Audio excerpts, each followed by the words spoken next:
we are going to do as follows. We're going to start with a little Q&A between Sophia and I tonight. After our question and answer period, we're then going to open it up to everyone else. And Sophia and I are going to be going back and forth over essentially some of the biggest tips and tricks that she's learned in the trade from her personal experience and also her professional experience. So, Sophia, thank you again from the bottom of my heart for being here. Thank you for having me. I'm delighted to be a part of your community and come have a chat to folk. I was saying earlier, I really enjoy these moments and just getting in a room and catching up with people. And I'm walking away afterwards going, oh, they're my people, feeling very normal and validated. I think that's what this whole space, I know what Our Gifted Kids is all about. It's about coming into a place after spending so much time feeling like you're out of place and feeling like you belong and like those are your people. And exactly what you said, it has this sort of recharging effect. Yeah. And such a beautiful thing. Okay, everyone, a couple quick housekeepers before we get started. Hello, everyone. Hello, hello. And I definitely welcome you all, if you're comfortable, to turn your cameras on. If you can and if you're comfortable, it's more fun for us. If you cannot, I understand too. We appreciate you in any way you can show up. So a couple quick things. Tonight is recorded and it will be shared with our families who are not here. We currently have 233 families at Young Scholars Academy. And while I am no mathematician, there's not that many people here. So there's a lot of people who can't make it.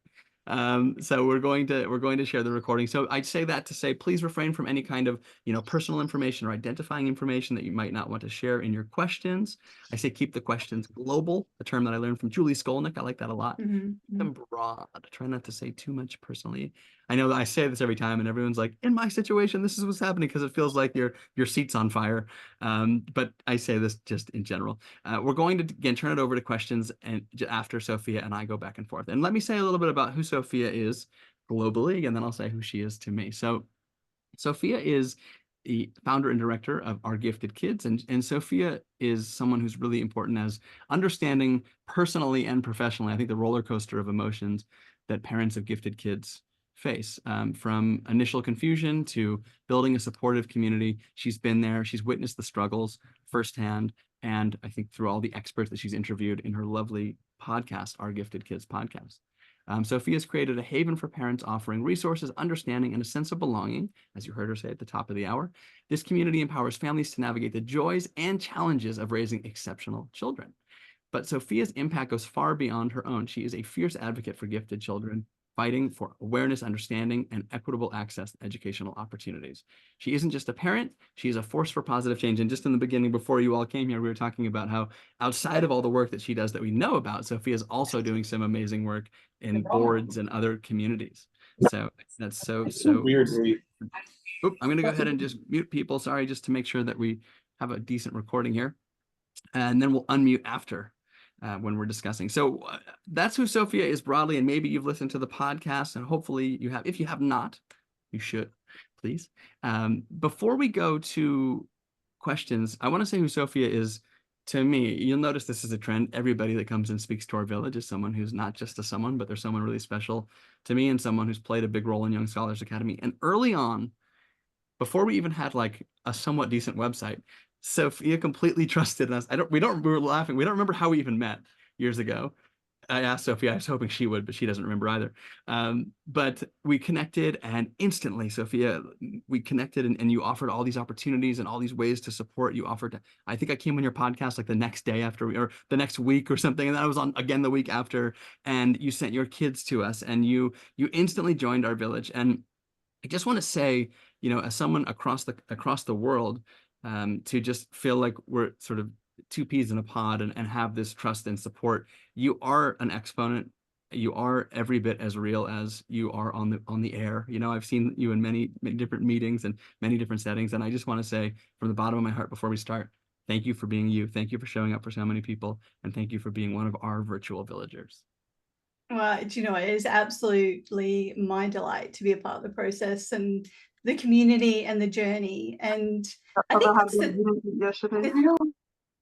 think that's the thing with our community is you really do recognize someone instantly. It's just like there's a vibe, there's an energy. I'm like, yeah, you're my people.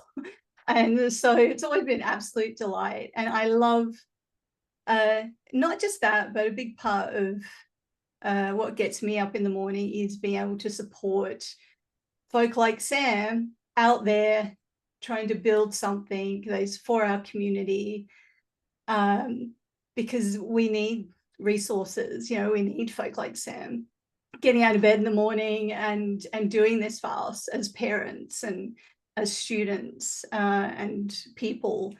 And so yeah, I'm always delighted to support as much as I can and try and connect parents with great stuff like this. So it really is my absolute pleasure. Well, you've dedicated, again, your life to that. And I'd like to use that as kind of a springboard to jump off. So you're incredibly uniquely positioned to talk to us today, and that you are a neurodivergent person yourself. You're a parent of neurodivergent and gifted kiddos. And we talk about our own journeys all the time to each other. And you're also someone who has a beautiful community and podcast, and you've spoken to, hundreds of top experts. And for that, I thought maybe today we could start by having you go through and share like your 5 biggest lessons or 5 biggest tips that you've learned in your own experience and this professional experience. Would that be okay? Yeah, that sounds like fun. Okay. Sounds like fun. So why don't we start? Should we start with 5 and work down? That sounds great. Okay. So what? No order, by the way. I just thought that was fun. Yeah, no, let's work our way up to the number one thing. And as I was thinking about this, I was like, Sophia, do not spend an hour trying to decide what the order is. Like, just pick something. Because I'm like, oh, what's more important? I'm like, don't get distracted. So I would definitely, as Sam said, I guess to create some context around this list. So I am neurodivergent, gifted 2E, so autistic, ADHD, and the various other neurodivergences that often go along with these things.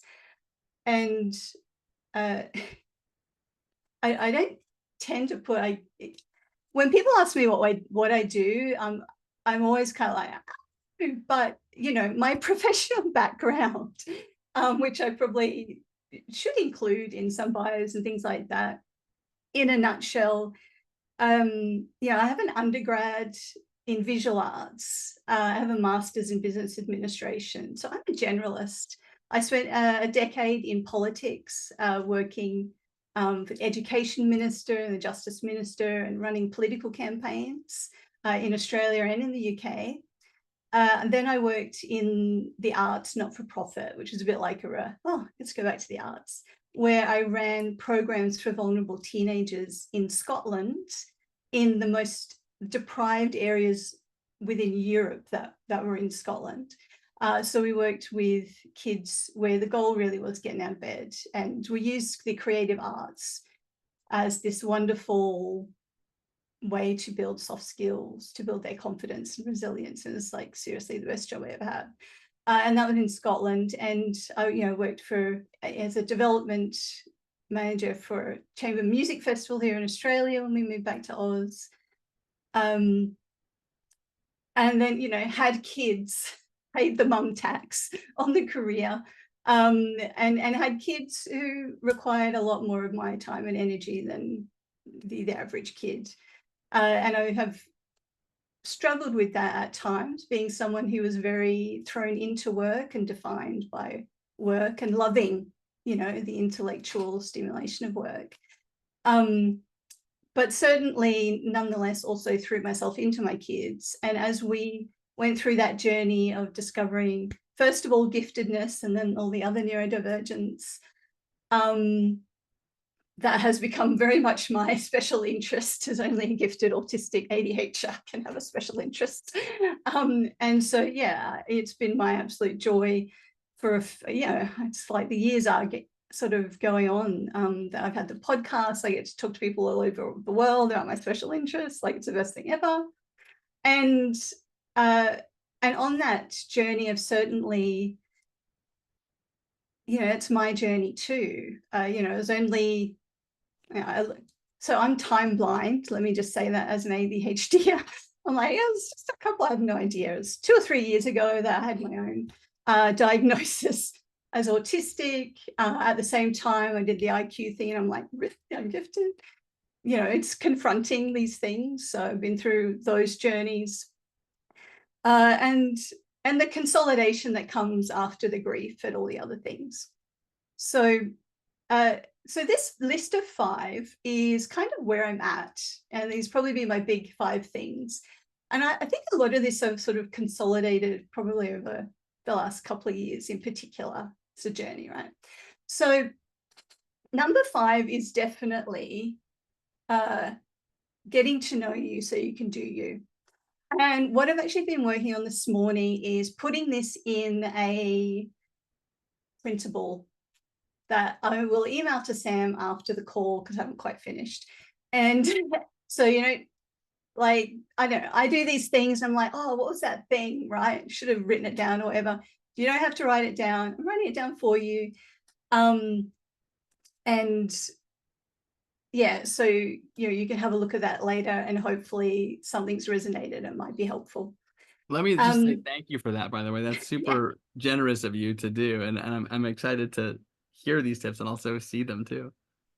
Yeah, I'll tell you, you know, more about that as we go. But so yeah, getting to know you so you can do you. Like, it seems kind of obvious, but I think sometimes you know, we need permission as parents to spend any time or energy on ourselves, because there's so many pulls in different directions. And so many people come into this journey because their child, like, one is kind of like, okay, something's going on here, you know, the parental instinct kicks in, and then you try to figure it out. And whether it's, you know, any of the neurodivergences that you start exploring, at some point, hopefully, as a parent, we all get to that point where we're like, oh, this sounds awfully familiar. Isn't this just normal? Seems normal to me. And so, you know, hopefully that kickstarts our own journey, because the more we know ourselves, the better place we are to support our kids. So, you know, through understanding my own giftedness, autism, ADHD, I am better framed because I am an adult and I'm able to understand and analyze and hyperfixate, let's be real, on these things in a different way to my kids. And so, you know, I can bring that capacity into then supporting them, so that as children, they're getting what we didn't get as kids, that understanding, support, modeling. Especially, it allows me to model. And these things do take a bit of figuring out, you know, as I my journey of sort of realizing that I was autistic actually came in a, you know, let's call it a positive disintegration experience, because I just couldn't rationalize, you know, what? No, I've always been a high achiever, and I've always worked very hard to adult and do these things. And it actually was quite a process for me, having locked a lot of away in, you know, deep parts of my psyche, to start to recognize and process and consolidate those parts of myself. So, you know, now I can recognize that what I would have written off as, oh, I'm just tired. No, actually, it's sensory overwhelmed. Or actually, no, I've peopled all day. That's why I'm tired. Or actually, that smell is driving me crazy. I'm startled over the last couple of years. I don't know whether I've always been so sensitive to smell, or this is a new thing. Thank you, perimenopause. But it's like, I can unpack these things with myself now. And that allows me to have those conversations with my kids, which is just enormously important. And I think as well, I was actually talking to my husband the other night, and he'd watched this TED talk about, you know, that, what do you do? And the first thing I thought of was change. So I can't help it. I've always been that person.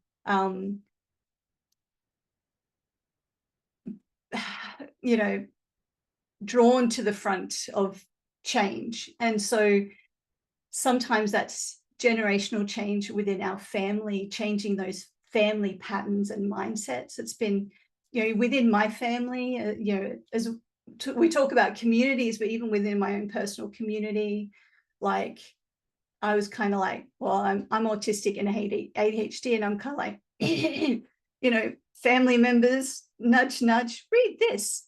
I'm, feeling this. What do you feel? And so leading others onto that journey as well as just my kids.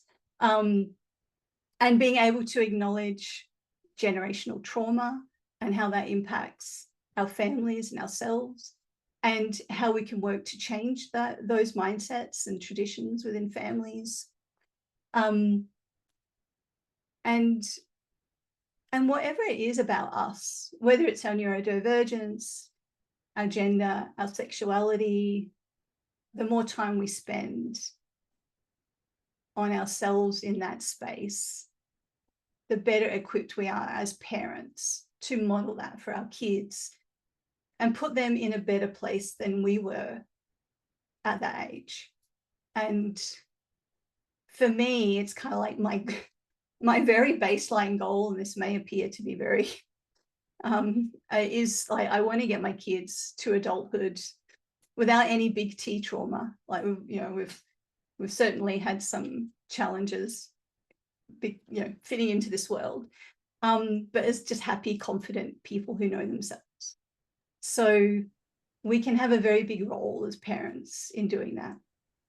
Sophia, I think this is such a great place to start. This first, getting to know yourself is such a part of the journey. And I know for many parents, we learn a tremendous amount about ourselves in our kids, right? We might not see something in the mirror that shows up in our children. And then I see that there's three things that happens, right? One is acceptance. Wow, tree, acorn. The other is rejection. I don't understand. This is completely different.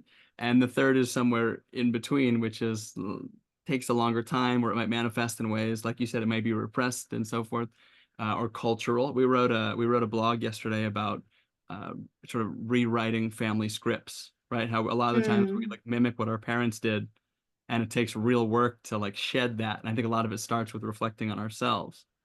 Yeah. So I think this is such a beautiful place to start. Is tip number 5 for those of you getting in a little bit late, sort of get to know you so you can do you. What would be your next tip, if I may? Yeah. Well, let's dive in. So number 4, in this very contested order, is kids do well if they can. It seems so simple, but then, like, let's just look at previous generations of parenting and previous expectations and understanding of childhood. Like, this is a new concept, and it's important to repeat it over and over again. In that, sometimes a very big rejection of those generational patterns and family patterns. I love at the moment, Dr. Ross Green's work in this area. Like, the guy is amazing. I went to a 2-day thing last year in person, and I just love the simplicity of his approach. And if anyone's new to Dr. Ross Green, basically it's kids do well if they can. If they have some kind of behavior issue, what that actually means is, as adults, we have an expectation of them that they are unable to meet. So 2 good questions here. One, is the expectation reasonable? Sometimes it's not. So let's just throw it out the window. Is the expectation, so if the expectation is reasonable for a child of their age, you've still got to throw it out the window, because for that particular child, it's not reasonable. That means there's a skill gap. But for that particular child, and that expectation, even though other kids their same age might get that, it's all about this child. So if there's a behavior, it means there's an unreasonable expectation for that child, throw it out the window. And it's like, let's have a conversation about that gap and support that child. And for me, I've learned a lot in this space as well, just about relational safety, psychological safety. So if our kids aren't feeling safe, they're not going to learn, they're not going to behave, they're not going to thrive. So fundamentally, are our kids feeling safe? And that's their perception. It's not for an adult to say, well, they are safe. It's like, well, clearly their nervous system is responding to this situation and they're not feeling safe, especially with neurodivergent kids, because our nervous systems are like exposed nerves. It's not fair or reasonable to compare a neurodivergent child or adult to what would be typically an expectation, because we're not those people. So we need to adjust. And so his work's brilliant. He's also got this great website, and I'll put the link in the thing because I'm like, I'm not great with names, true to my neurotype. No, can't think of it. I won't waste time trying to. It's not Dr. Ross Green. There's another one that he's got. Thank you, Lives in the Balance. Thank you so much. I'm like, that was going to drive me crazy. Thank you, Jolie. Lives in the Balance. And there's like this ALSAP thing, which again, I can't remember what the definition was. No, let's just move on. So there's a form that you can go through, but it really is worth doing some of his work, getting his book to really understand the process, because within that journey, there will be mindsets that need to shift and things that you need to let go of. As a parent, as an educator, as anyone who works with kids, this is a brilliant model. Kids do well if they can. And if that can be the basis in which we parent, educate, engage with children, we will create a better world, right there. This is such a great one too, because a lot of the times I think we interpret and project, right? Like someone's acting out because, and we fill in our own blanks, right? And they're not ours to fill in. No. And when we take this Dr.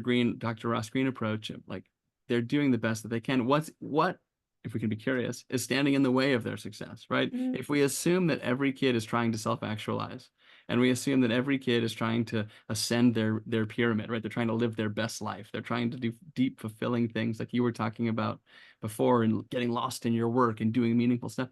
Then we don't see them as, distracted and acting out. And it's like, well, oh, maybe this is because, as you said, like your nerves are exposed and something feels really loud or something else. So we can be curious. I think that's so important. This is brilliant. Okay, excellent. And on the little thing that I'll send you, I'm going to have links and things in there as well. Over delivering. I mean, I just wanted you to come talk and hang out. Oh, well, it's important for me as a parent, because I'll listen to these things and I'm like, yeah, well, what do I do? Like, what's the thing, right? Tell me the thing I can do. So I try to, do this through the podcast as well. I'm like, I want people to be able to take away a thing that they can try. So, and as I did this, it's the synchronicity. I'm very in tune with synchronicity, because the last couple of months, and actually this aligns with number 3, which we're now up to. I've been like, I really want to put those scripts, print them out and stick them on the back of the toilet door, right? For a few things that we use as a family, but I'm like, it would, it'd probably help us and benefit us to have that as a visual, and where else better to put it? Let's be real, where people are going to see it. Especially being neurodivergent, because, well, we like scripts. So let's go with that. It can help us, anchor to something that will work, especially when we're understanding the context. So number 3 is having a voice and hearing that voice. So it's like communication. And I've got some, what I've kind of put in this, and these were the things that I'm like, I want to put on the back of my toilet door. So So you'll receive this and know the Elliott family household is also using these resources. So first of all, it's worth acknowledging that communication is a learned skill. We can't just expect, and it's worth, as a family, any group, spending some time and energy on learning certain things together, because then they can create shortcuts as a family. And I've got a few examples, and I'll include in this zones of regulation, which are brilliant shortcut, but also learning to name our feelings is incredibly important. Brene Brown did this amazing work, and she's like, generally people can only name 3 feelings. I think it was happy, angry, sad, right?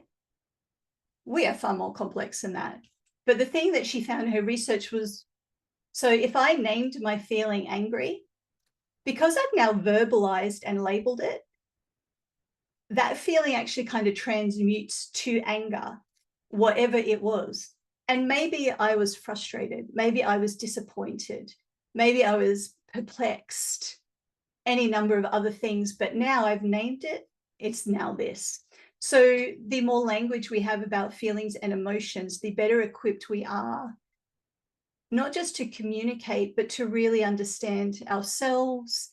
And it's just integral to our way of being in the world. So zones of regulation are a great place to start. It's the green zone, the blue zone, orange or yellow zone, and the red zone. All the zones are good. There's nothing bad about emotions. Anger is not a bad emotion. They're all telling us something. And that's really important with our kids, to validate that it's okay to be angry. And, I think sometimes, particularly as women, should probably be angry a little bit more often, but also as men, what's at the base of that anger, actually? So those sort of things.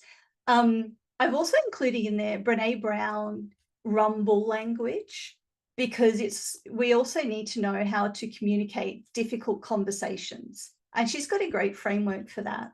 And also I statements, which are, again, are a great way of communicating. I feel unheard when you're on your phone and we're trying to have a conversation. Like, I feel sad, when you're on your phone trying to have a conversation, because I feel unheard and unseen and unimportant.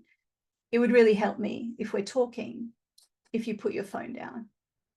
Or as a family rule, we can have no phones at the dinner table, or, it helps us unpack these things without accusations and getting defensive. So that's a really great thing. And I'll finish up by just sharing this little story. Quite a few years ago now, my husband and I had 3 young children, and as many sort of couples, we would have conversations that were somewhat heated in nature. Now, before we had kids, we were the kind of couple who never really argued, because we were very much on the same page, same value set. What would we have to argue about, right? We were living in Scotland and doing lots of travel. Life was great. We came back to Australia. It's like, oh my goodness, children, things got complicated. So anyway, I found ourselves in this cycle where you kind of have that same heated conversation over and over again about different things, but really it's the same thing. And I just kind of got to the point, it's like, I don't have the energy for this. Clearly, we're unable to get to the bottom of this on our own. Let's go see someone. My husband wasn't overly keen, but I must have had my stubborn face on because I made the appointment. I Googled, we found someone. Thankfully, she was great. And we turned up, and she was a bit kind of, so we turned up and we're like, we want help to unravel this, so get to the bottom of this sort of repeated conversation, and just kind of do some maintenance on our relationship. And she was just a bit like, who are you people? Normally people are like sitting here yelling at each other. She's like, okay. Anyway, so we had a great conversation, and with her guidance and help, we got to the bottom of where we were coming unstuck, and it resulted in what we call the care factor. So this is an Elliott family special, and it's a shortcut for us, right? So as a neurodivergent person who is very, inclusion is like my DNA, right? So when we're talking about things, it's very important to me that my husband's included and his opinions included, but sometimes his care factor is 0 and he doesn't want to have lengthy conversations about the thing. Like, what's wrong with him, right? So it enables us when something comes up, whoever it is, me or him, oh, this thing, this idea, or this whatever, and it might be, I want to do this to the house, this thing, whatever it is. We have this chat about it, and then we can go, what's your care factor on that? And I can be like 0, or or it could be like 110%, or like 50 kind of percent, and it checks in with each other about how much the other person actually cares about this particular thing. And it's a shortcut for us to kind of go, well, if you've got 0 care factor, I'm like 200% over here. I'm going to go do this thing. And what you've communicated to me is like, you don't want to know anything about it. I can just go off and do that thing. Obviously, communicate along the way, but you're kind of opting out of being a part of the collaborative process on that because you don't care. And that's cool. And that works both ways. But if we're both like 100%, it's that signal to each other that's kind of like, all right, well, we're going to work through this together. And it just meant that we weren't having conversations in great detail about things that either of us really weren't that interested in. We're happy for the other person to just run off and do. So communication is always important, and it's okay just, I think, to do some maintenance sometimes on the relationships.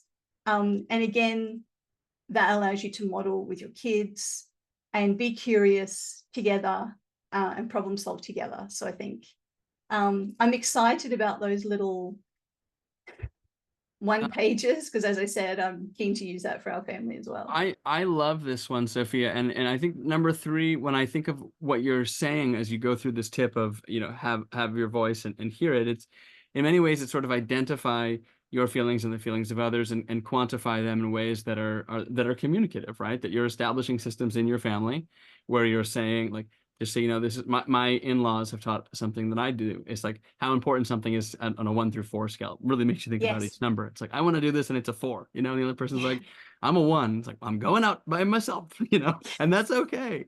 And just sharing that. And also, as you said, identifying, and especially as adults, like identifying our feelings, like, not you didn't make me mad. You can't make me mad. I'm upset because of what you said, and there's a difference there. And I think that as adults, as parents, flipping that little script and modeling that. Well, you didn't actually make me mad.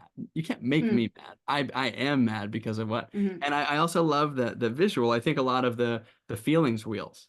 We start with these kind of core feelings, and then we draw out further. And we can actually, angry or happy can become like elated and euphoric, or like ticked off and irritated, right? And as we expound upon them, as you said, as we grow up and get more impressive vocabulary, we also sort of understand the difference between these feelings. Absolutely.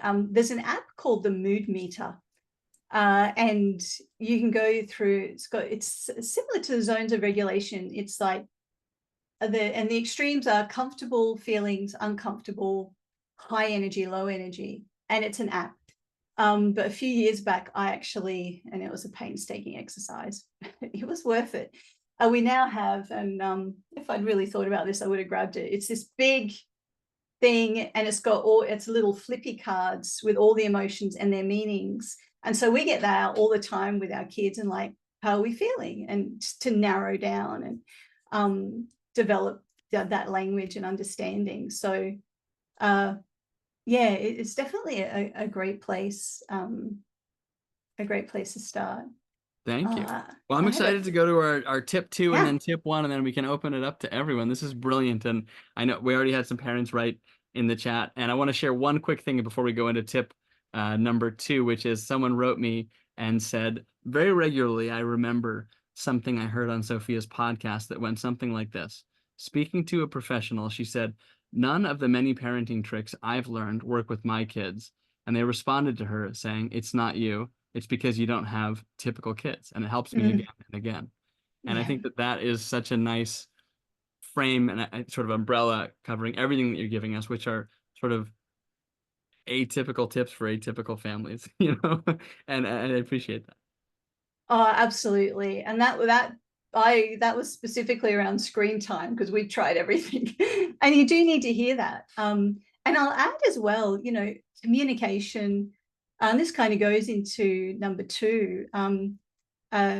It's not typical. Like, I am actually a person who experiences situational mutism. Like, I know I'm talking a lot, it's hard to believe, but and so understanding these facets about ourselves and our kids changes the dynamic of communication. And so I know that there are some situations, and one of my kids actually, I think, is a bit similar to me in this. And there are times when communication is not an option verbally. And so it's kind of like, okay, we need to, 1, learn how to recognize that, and 2, have some strategies around that as well. So exactly, you know, we're not typical, but we are within our community, right? So, so number 2 is it's all about connection. And it's kind of like, all of these things sound really simple, but as parents with these massively busy lives and pressures and competing demands and expectations, it can be hard to zero in on the things that will make the tangible difference. And that was like, even at the very beginning of my parenting journey, I'm like, what are the things? Like, I remember reading a research thing once about, you know, they did this research on all these families and whatever, and actually they found what the link was that they had dinner together. And having dinner together meant that they would talk and communicate and talk about politics, how was their day. So that act of having dinner together actually had these ramifications for the development of those children and the connection within that family. And so I was like, okay, oh, all right, one tangible thing I can do. I know it's going to make a difference. And I mean, we don't manage it every single night. We're a typical family. But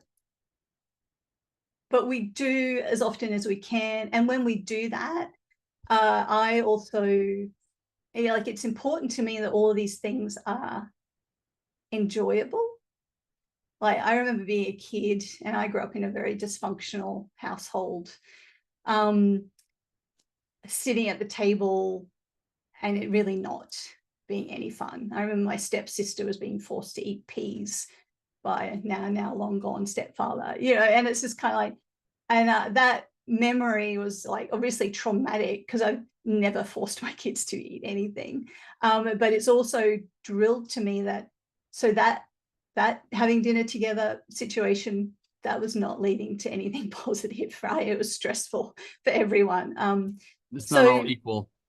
exactly. It's about the quality of these things as well. And so it is all about connection, and connection doesn't cost money. It costs our time and our attention and our presence. And it can be hard as a parent to sit there in the moment and not be stressed about the million things that you've got to do or life, and just kind of be there in the moment with your kids in that, you know, in that loving space, connected space. And I know this is something I've personally worked on over the years, like bedtime, right? Hear me now. None of my kids were great sleepers. I have 3 kids, and it's kind of like bedtime starts and finishes. And like in that space, I would struggle very much, because I was like, I really just need you all to go to sleep. I'm at the end of my spoons. But there came a point where I kind of went, do you know what? Suck it up, because clearly they still need you. They're not done with you for the day. So I'm like, all right, I'm just going to have to dig deep on this. I'm going to have to find a way, some strategies And now I think, I'm better at earlier in the day going, I only need 20 minutes. I'm going to have 20 minutes quiet time in my room. What are you going to do while I do that? I'm modeling, right? So that I'm better prepared at bedtime. So at bedtime, I'm not like, having my own personal meltdown while trying to get kids to sleep. But so I can show up for them where they're still needing me, because they clearly are, to co-regulate if I'm dysregulated. So connection, and I did not come from a family that did board games, but we do, and it's again, it's a learnt skill, but when you get through the growth mindset and start developing those skills about winning and losing, which is also another great reason to do board games, it can be a lot of fun. We've been playing Risk for the last 3 days on the kitchen table, just in between a couple of moves in the morning and a couple in the afternoon where we've had busy things. It's actually been a really nice thing, and it's not something I ever grew up with. Playing video games together. Now, I am not a gamer. I think I'm on record for saying I'm a booker, not a gamer. My husband is, and I'm very grateful for that, because he definitely enables us as a family in that space to do things well. But we do use video games as a connection tool. And I, somewhat begrudgingly, joined in with a family game, or like all 5 of us were on computers playing Lego Fortnite, not Fortnite, Lego Fortnite, which is actually kind of like Minecraft meets Lego. And I had fun. I did it. And I said to the kids, okay, Mummy enjoyed that. I'll play that again.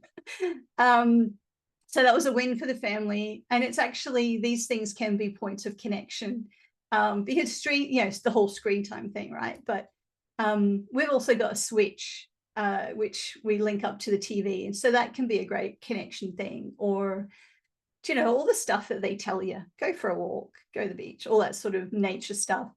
Obviously great finding the time. But for me personally, it's been those moments where I make an effort to read. At the moment where we're getting through Dragon Slayer, Wings of Fire, and we're doing a bit of audiobook in the car and a bit of mummy reading.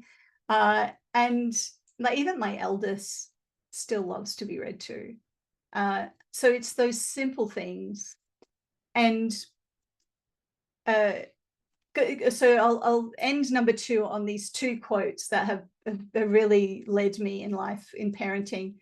One was, and I don't know who said this, if you want them to tell you about the big things later, you got to listen to the little things now.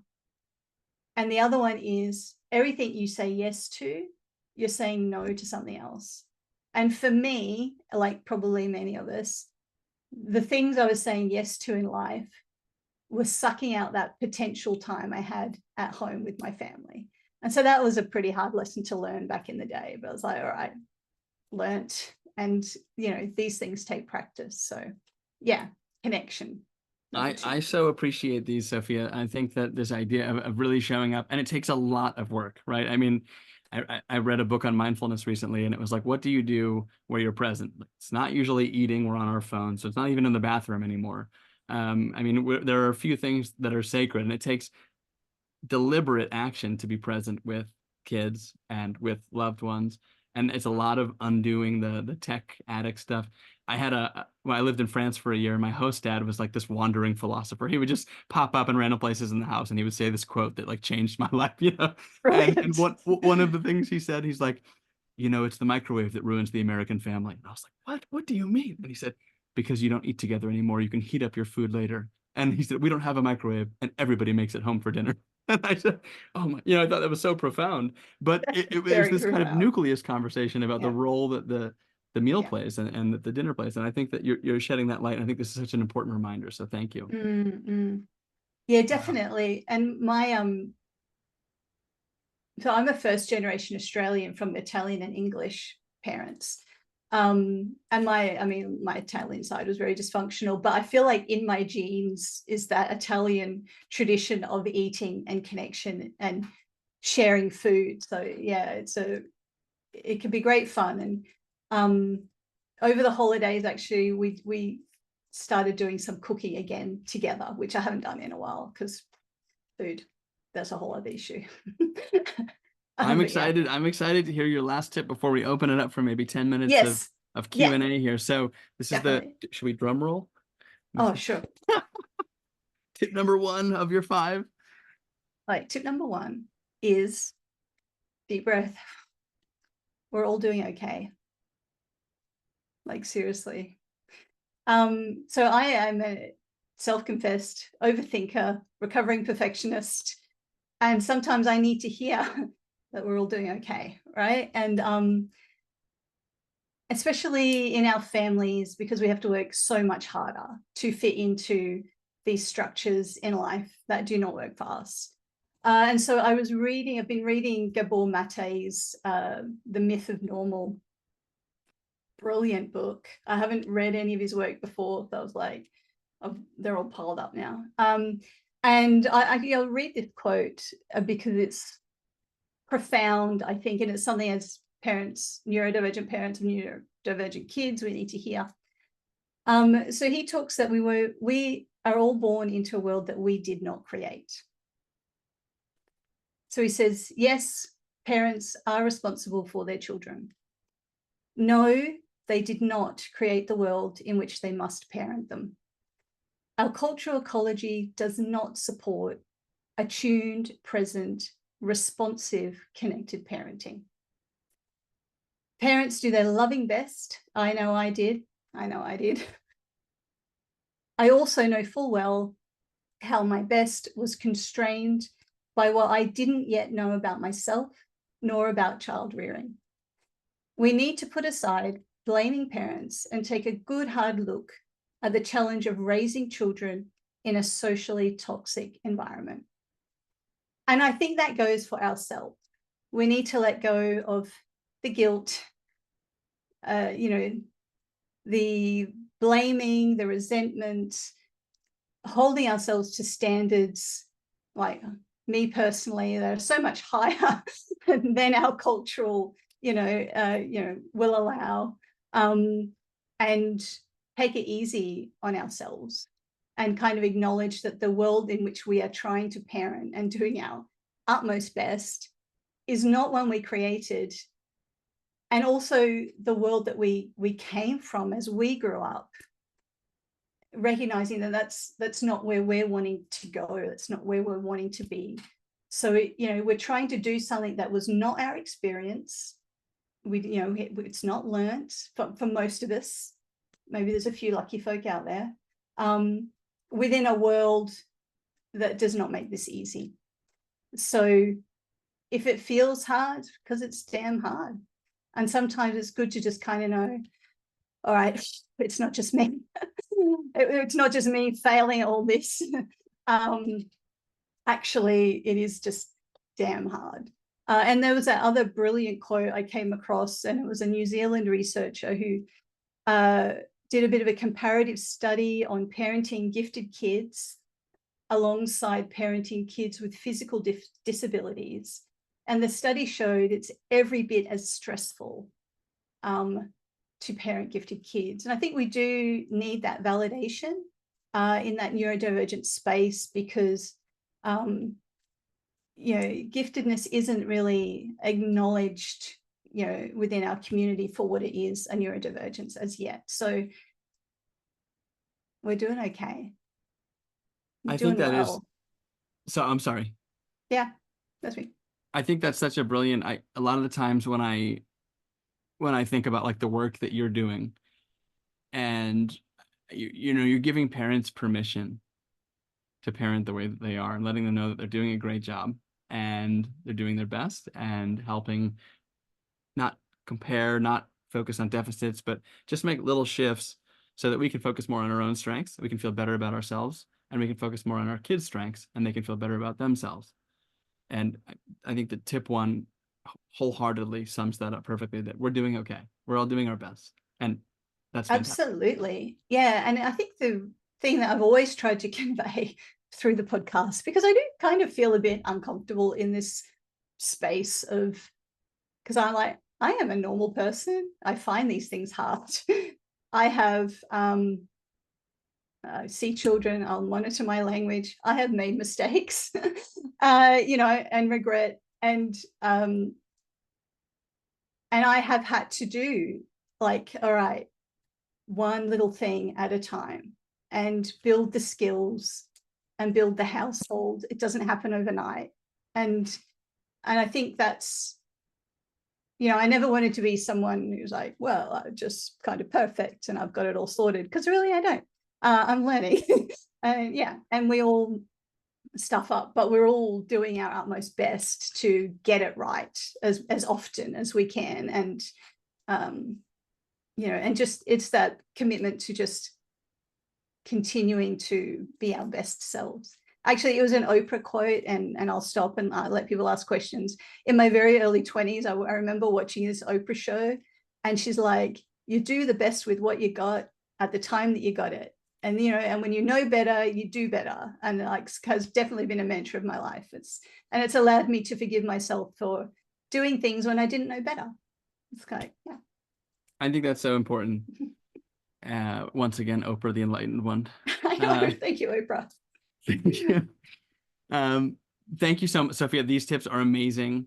I look forward to getting the lovely little visual, and I'm super excited. I want to open up the floor before we wrap for maybe 7-10 minutes or so, if we can, and ask any questions. And just a reminder, we're recording this, so please, you know, keep them global, as I said. If there's anything that you would like to ask, you can either ask your question in the chat, you can raise your hand, you can unmute and share it, however you want to do. Please do so. It's rare that you get to sit down with someone like Sophia and ask questions. So even if you're feeling a bit shy, you can use me as a vehicle. You can direct message me and I can ask it for you. Or if you want to ask it yourself, that's always great too. This is your moment. This is your space. And we're so lucky to have Sophia here. Yeah, and I see their first questions popped up. Calandra, thank you. How did I get diagnosed as an adult? I would say ungracefully. You know, the aforementioned disintegration led to a hasty phone call to a psychologist, and where I'm like, I think I might be autistic. I really need help to come to terms with this. And within a few sessions, she did that diagnostic process because I needed hard data. It wasn't enough for me to self kind of, which is perfectly valid to, you know, sort of, sorry, losing my words, to self-diagnose or, you know, self-identify. But for me, I was kind of like, oh, I really need concrete feedback here. So yeah, so she did a fairly standard, well, you know, the standard autistic diagnostic process over a few sessions, which included an IQ test, because I really needed to understand how potential giftedness impacted my experience as an autistic individual. And, you know, even, and I worked with this kind of when, this is not typical. Generally, these assessments, as most people would know, you do within 2 or 3 hours. But I actually kind of did it over a couple of months. There was a fair amount of, you know, holding Sophia together as we kind of went through the process.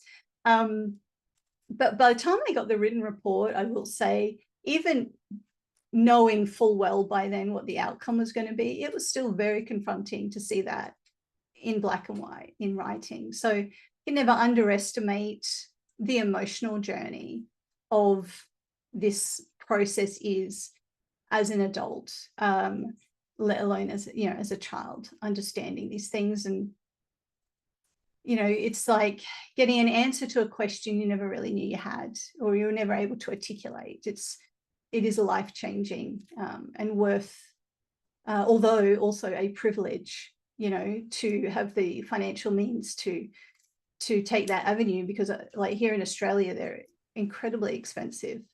So yeah.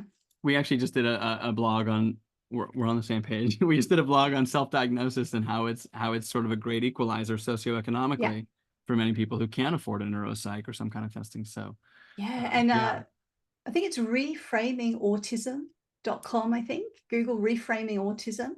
And they've actually got a ton of quizzes, and the diagnostic quizzes as well, like the CAT-Q and stuff like that, on that website. So if you're wanting to explore in that space, they've got them all there for autism, also ADHD, and a few like PDA and things. So that can be an excellent way to do some exploration with actual, legitimate questionnaires that are also used as diagnostic tools. So embracingautism.com. We've got an important question here from a student. Yeah. Which you can see Myra there, and Archie's off screen next to Carol. And Archie just asked, what are you fidgeting with? What's the green stuff? They're a putty. It's one of my favorites. Although I'm very happy to share my fidget collection. I've also got the squidgy one, but I like the one with the little Orbeez in it. I'm kind of gone off this for a little bit. It's a different kind of, it's kind of like, it's too sticky, so I can't touch it. No, it was better when it wasn't so sticky. I say that there are two kinds of fidgets. There's productive and unproductive. So if it's sticky, it's not productive. No, and this is somewhat recent purchase as well. It's one of those ones that, that's very satisfying as well. But my go-to for computer work, I have to say, is the Theraputty. And when it gets too squishy, I have to swap it with the other one. I don't know if you've picked up on that. There's a system. There's a system. I'm like, and I was like, am I autistic? I'm like, hello. Mirror. Question, everyone, do we have any more questions? I think that this was super. Oh, we got another one that came. And again, feel free, anyone who wants to unmute. It says, we just had a parent write in the chat, what you shared about taking breaks to regulate earlier in the day, well before bedtime, was so helpful. Do you have any other bedtime/late night advice to share for other 2E parents, 2E children households? Happy to, because I can tell you now, I have deep dived on sleep. I struggle with it. My kids, and I'll touch on screen time. I see someone else popped up over screen time. So I'm just kind of I feel like I'm going to add a page to the handout.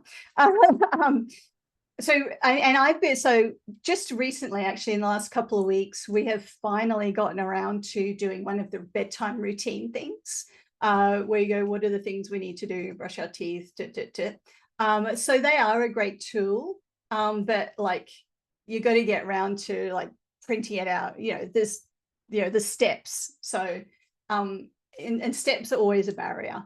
But we've finally, after I don't know 5 years of really should do a routine list. So they are a great idea just for some guidance, especially for older kids who need a bit of direction but could follow a list, kind of thing, and laminate it and cross it off, that kind of thing.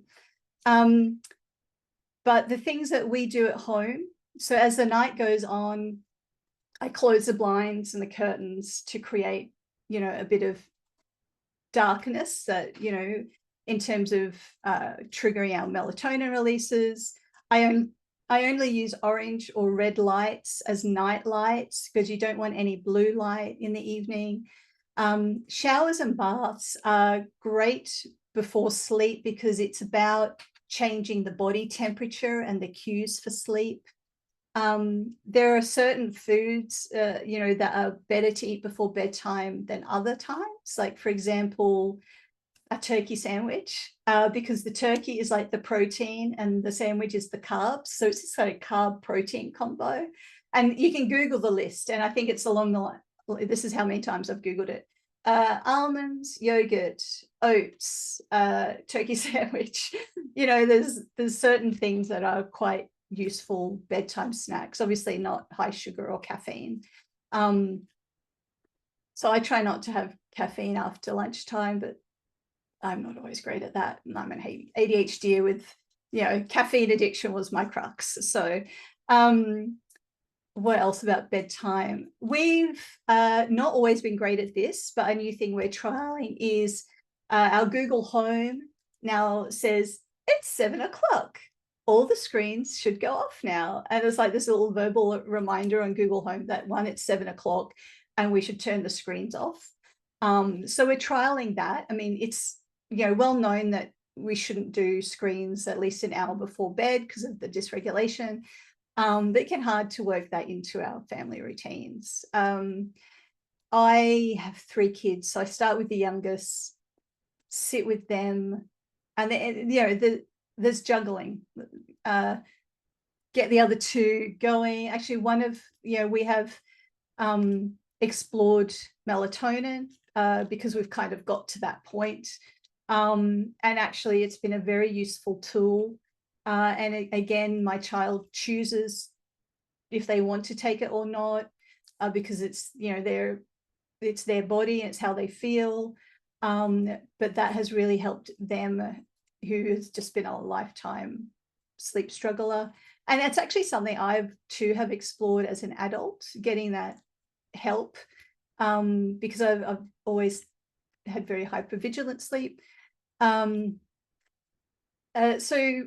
reading and connecting, in my little connection thing, I did include tucking them in. And like I said, it can be very hard to be present and not stressed at the time of night where you just really want them to go to bed. But I've gotten really good at, through practice, just kind of, okay, this child will sleep more quickly and a more pleasant experience if I sit with them while they fall asleep. That particular child likes to listen to sleep opera. Another child really just loves that verbal engagement before bed. And we've got a few little rituals. And so, you know, you will have your own routines. But for me, definitely taking some time out for myself prior to that routine, getting in earlier in the day. And this, for me, generally managing my spoons, if you're into spoon theory or battery energy, throughout the day. I know if I've peopled a lot, then I will, and that's, you know, that's our family language. I've had a very peoply day. I'm going to go, and this is what I do. I watch like the last half hour of a movie I've already seen. I do not watch series because then you always want to watch the next one, right? And I always watch something I've seen because of, like, I know how it starts, I know how it ends, but if I watch the ending, like, there's a defined period, so it works for me, right? And that just allows me to regulate, and then I can be more present for my kids. And I try to be kind to myself when it comes to dinner. You know, we do the whole bulk food thing. What, you know, to be honest, I personally don't, because I can't fit that into my year, let alone my week. But I have this amazing lady she'll be like, what do you want us to cook, because of all of our quirky food things, and she will actually do some bulk things, and we have them in the freezer. So some nights I make rice, and you know, we do that. So I try to make that easy on myself as well, and not have these lofty expectations. So hopefully some of that is helpful. I think this is a trend. I think in what you're saying is taking care of future you by taking care of present you, right? Which is so important. If you know that there's going to be a 3-kid sleep routine, or a difficult weekend, or if you can just take a little moment to have a respite and rest up. I call it like the first responder approach, right? Never put 2 people in danger. If someone's hurt, you make sure it's safe before you try to rescue them. We have to take care of ourselves so that we can rescue and take care of our kiddos and our loved ones. And everything that you're saying, I think, really underscores and echoes that idea of, like, whether it's your movie, I love starting at the end so you can't, like, dopamine chase it, you know. Yeah. 30 minutes can't turn into 3 hours. It's just 30 minutes. It's 3 a.m. Oops. Yeah. Yep. Yeah. Yeah. So yeah, and then this becomes normalized within your family, and you recognize it in others. Like, you know, yesterday, huge people day, event day for one of my kids. So we were like, you know what, they want a half day today. That's totally cool. Like, no spoons. So yeah. This is great. Yeah, go ahead. Sorry. Yeah. So there's a quick question there about screen time. So I'm happy to touch on that. And before we have to go, okay, screen time. All right, let me compose myself. Screen time's hard. As adults, maybe unless you're a millennial, I'm like Gen X. I did not grow up with screens. I remember when they, you know, the high school first got a computer lab. So it's hard because this is something new in this generation. you know, previous parents have not had to navigate smartphones, iPads, all this stuff. So number one, let's be kind to ourselves in trying to figure this out. Because even, you know, if you Google, like, the experts can't even agree, right? But what we do know is, and I say this with a caveat, some of those screens are more dysregulating than others. So what I've learned is watching TV is passive, so it's less dysregulating, whereas playing video game style things, or I'm going to say like social media where it's all dopamine based, is, you know, it's not passive, it's interactive, and it's the hooked. So, you know, they've all gone into psychology, and it's the hooking, and so it's the dysregulation that can come from that. So it's tricky to navigate, and, you know, there's plenty of research out there that will, you know, that's, I think, well accepted, that the younger they are, you know, the less screens, you know, older. Look, as a parent, these things are hard to navigate. I go back to Gabor Mate's, we're in a world we didn't design, right? Trying to parent. And also, we're neurodivergent. I use a screen to regulate. I watched my half hour last night. It was Aquaman, right? And I felt regulated after that. And so I kind of go, maybe that works for my kids too. And I know a lot of neurodivergent kids who will use their screens to regulate. And so taking away that screen is not a positive thing. So it's complex. There's not going to be any one rule. It's about what works for their family. Some families just aren't screeny families. Other families are. Like, my husband's a gamer. My 3 kids are gamers. Like, so, you know, but we have learned through trial and error what works, what doesn't. Now, some of the things that didn't work is you've got 2 hours on a Saturday afternoon.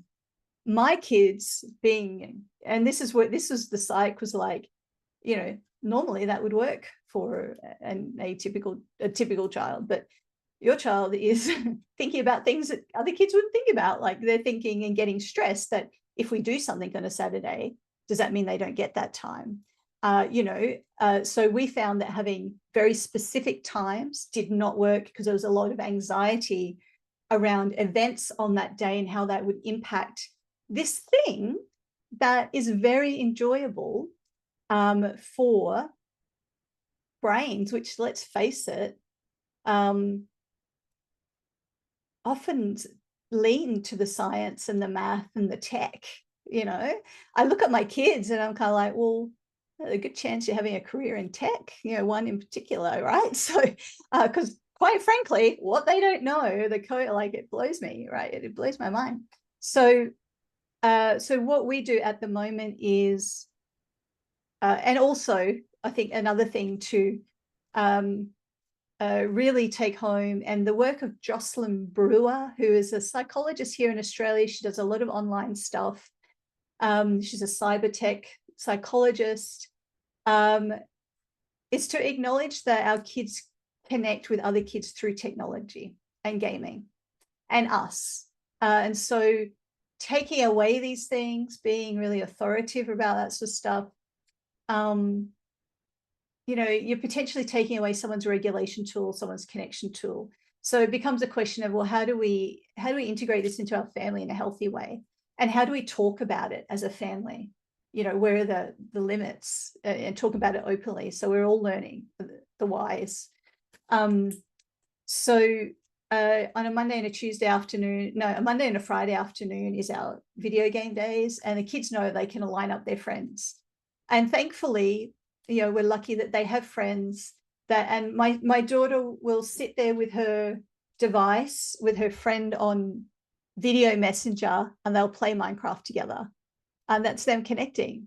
And you know, my sons do the same thing. They connect with their friends and they play together online. And so our screen time, what we do try to do as a guiding rule is it's about connection. So we don't do gaming alone in our rooms. We have a room where the computers are. And generally they're playing with my husband or their friends or each other. Thankfully, we have 3, so it starts with a gang. Yeah, so it tends to be more around that connection piece than isolated, which is not to say that they don't sometimes play their own thing, but sitting next to each other, that kind of thing. But it's just where possible steering it in that direction and talking openly about healthy habits and the challenges. Yeah, it's such a good point, because I say this all the time, like not all screen time is the same, right? And so I think it's nice that you draw boundaries between, what kind of needs are our kids meeting, and a lot of times if we let go of that, how our kids do it, like if we just close our eyes, a lot of times they are doing what we want them to do, they're just doing it on screens, and for some that's an adjustment, and for others we've accepted it. And Jolene, who's our Minecraft teacher, if you couldn't tell from her background, and Miss Alex is here too. Jolene said, my nephew introduced me to Minecraft in 2010 and still plays it, and is now interning at NASA. So I mean, case in point, I think that I say this all the time. I did a talk on tech not too long ago. What our kids are doing on their devices is probably more similar to how we will all interact in the world in the next 5 or 10 years. Absolutely. Yeah. And I just think if our kids are equipped with this knowledge as a native language, they're going to be better equipped in a world where we're not getting away from this. And so we get to, in this safe zone as a family, figure out what is healthy and what isn't together. Jocelyn Brewer is also great because she's got the digital nutrition framework, and she likens it to broccoli or chocolate. So it's a really great one to dig into. And likewise, we initially got into a bit of gaming when my very sciencey son learned everything from the books and started playing Kerbal Space Program, which is a very difficult thing about building rockets. And all these years later, actually just last year, albeit he goes to a pretty cool school that does this sort of thing, they actually use that program to explore orbital mechanics. And he was like, yeah, I'm all over this, Got it. and being a bit of a mentor. So there are some really good quality things out there that can be great learning things. And anyone who's heard of Game Jam, you can Google YouTube. This guy does Game Jam. I think it's an annual thing, and it's a weekend and people can program a game, and he'll do a little YouTube video of his top 10 or, favorites that thousands of people all over the world have created. And they're all these free little games that are really cool in different ways. And I think it also shows us how, it's not all first person shooter stuff. There's a breadth to gaming that can be really interesting, educational, and also inspirational. So we were watching the Game Jam video just recently, and we were like, oh, we're going to check that game out. We were taking notes of all the games that we were going to explore, and for by and large, they're free to access, and you might only play them for an hour, but it exposes, I guess, our kids and ourselves to different levels of things. So yeah, it's easy to be afraid of if you're not a gamer. I've got to start to close us down here. And first of all, thank you for going overtime. This has been absolutely amazing. And I want to just say thank you for truly showing up for all of us and on behalf of our virtual village. And thank you for giving us these actionable tips, for answering our questions, for being so vulnerable and honest, and, sharing about your own experience and, couples therapy and these things that so many of us go through, but we don't feel comfortable talking about. It's just so validating to hear someone who, like you, has a platform and can be so vulnerable and share your journey. I think it makes everybody else feel like, I'm okay. I'm okay. And I want to thank you for that. No worries at all. We're all just people doing our best, learning along the way. And thank you again for having me. It's been delightful to come and chat with you guys and spend some time in your community and answer some questions. And thank you for the opportunity. I really enjoyed it. Thank you. And I look forward. No pressure on the handout, but if you do make it, I will be happy to share it out. So thank you. No, definitely, I'm gonna do it right now, or I won't get done. Thank you. And just a big shout out to our community. Thank you to our YSA educators who are here. Thank you so much to our parents who are here. I appreciate the heck out of you. 3 lightning quick dates for you. On Monday, we have our white glove VIP enrollment. So courses are going to open for spring and summer. We're opening both of them. It's a mad dash. Speaking of dysregulation, I was up till like 2 a.m. trying to get things together. Number one, so Monday is our early enrollment for courses. That's our white glove enrollment where you just email us what you want. We'll sign you up. Number 2, on Tuesday, if you have friends who are not currently at YSA, our courses will open for them. And 3 is our open house, and we've completely revamped the open house. It's going to be 1 hour, and it's live only. It's not recorded, and it's going to be come into the room. We have a quick share. Returning families go right into breakout rooms with teachers. We're going to have 20-minute breakout rooms, and then newer families will stick around with me for a little bit and then go into the room. So this is going to be like a back-to-school night at a school, 1 hour only, not recorded. Please make sure you're there live. And we've got a ton of really exciting spring courses and summer camps to talk about. So thank you. Hope to see you at all those. Sophia, thank you so very much. And everybody, I appreciate you. I hope you have the very best night. And Sophia, best day. Thank you. See you guys. Thank you. Bye. Bye. Bye, Virtual Village. Good night. Thank you.